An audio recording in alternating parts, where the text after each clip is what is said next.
और इधर देखा होगा आपने कि हमारे मुख्यमंत्री जी बहुत कम्युनल स्पीच देने लगे हैं। अभी उनकी स्पीच सुनी है सरकार की, वो इसलिए है घबरा जाते हैं जब उन्हें लगता है जनता खिलाफ है, पार्टी के लोग खिलाफ हैं, एमएलए खिलाफ हैं। और कोई मिठाई खिलाने की बात कर रहा था पटना एयरपोर्ट पर, उससे घबरा जाते हैं कि कहीं ऐसा तो नहीं कुर्सी हिल जाएगी। तो जैसे ही उन्हें कुर्सी हिलने का डर लगता है वैसे ही वो कम्युनल स्पीच बोलने लगते हैं। उन्हें विजन इंडिया से, न्यू इंडिया से कोई लेना देना नहीं है। स्टार्टअप में क्या करना है स्टेट गवर्नमेंट को, उन्हें होश ही नहीं है।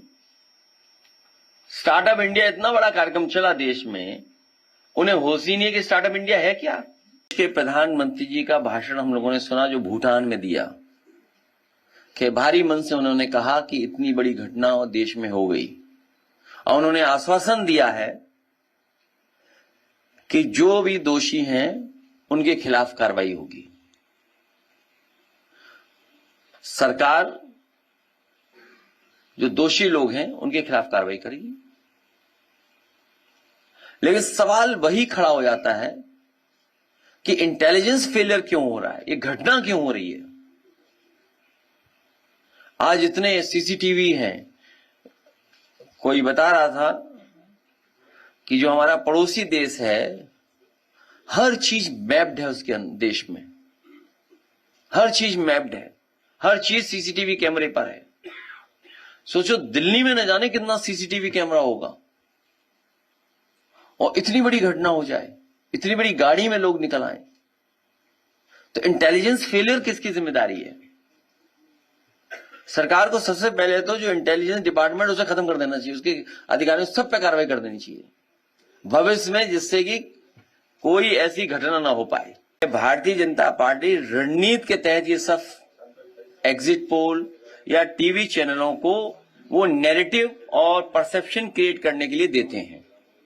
और ये बात भी छिपी नहीं है कि अगर चैनल्स को फंड न किया जाए तो चैनल्स नहीं चलेंगे, क्योंकि उनका प्रतिदिन का खर्चा बहुत है, महीने का खर्चा बहुत है, वो कैसे खर्चा निकलेगा। और फिर जो एजेंसी सर्वे करती हैं, जो एजेंसी सैंपल करते हैं, पता नहीं सैंपल कलेक्शन क्या था। जैसे यूपी का उदाहरण है, तो उनके एग्जिट पोल में और उनके अपने सर्वे में तो 2 ही तो जीत रहे थे, कि एक भी नहीं जीत रहे थे हम, हैं? नहीं, एक भी नहीं जीत रहे थे। अगर सही तरह से उनकी सुना जाए तो बीजेपी पूरी हरा रही थी, हमें 0 कर रही थी। याद कीजिए, आप याद कीजिए। और फिर क्या हुआ, उनको कितना बुरे हारे। यूथ अफेयर्स में 0 सरकार। अच्छा, वुमेन एंड चाइल्ड डेवलपमेंट और स्पोर्ट्स में 0 सरकार। पॉवर्टी कह रहे 0 पॉवर्टी, और उदाहरण दिया कि कहीं 0 पॉवर्टी कर दी उन्होंने। 0 पॉवर्टी कहां हुई है, क्या कॉन्सेप्ट था 0 पॉवर्टी का। अनएम्प्लॉयमेंट बढ़ता चला जा रहा है। ये शायद इसलिए हो रहा है कि नौजवान अपनी नौकरी ना मांगने लगे। 80 मेडिकल कॉलेज खोले हैं।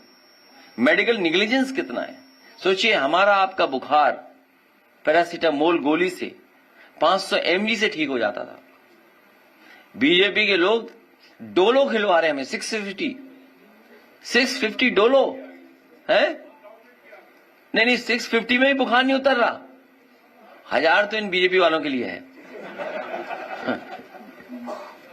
तो आप सोचिए हेल्थ सेक्टर क्या हालत है। हेल्थ सेक्टर चौपट है बिल्कुल। हमसे जुड़े रहने के लिए हमारे YouTube चैनल को सब्सक्राइब करें और नई वीडियो की नोटिफिकेशन के लिए बेल आइकॉन को दबाएं। अगर आप ये वीडियो Facebook पर देख रहे हैं तो लाइक जरूर करें और ज्यादा से ज्यादा शेयर करें। धन्यवाद।